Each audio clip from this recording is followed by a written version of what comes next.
Hey everyone, in this tutorial I'm going to show you how to get your Amazon influencer storefront link. Let's get started. Everything is handled through the Amazon app, which is the brown icon with a little smile on it. Go ahead and open your Amazon app. Once you're on the home screen, scroll down to the bottom where you'll see a person-shaped icon. Tap that to open your account area. Inside your account, scroll until you find the section labeled Amazon Influencers. In this section, you'll see a slider with different buttons. Tap on the one called your storefront.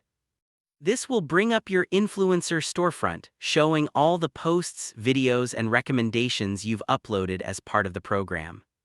To get your storefront link, look for the small upward arrow inside a box next to your profile icon. Tap on it and you'll be given sharing options. You can share your storefront link directly through social platforms or simply tap copy to place the link on your clipboard.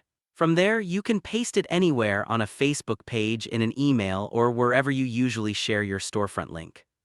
And that's it. That's the easiest way to find your Amazon influencer storefront link.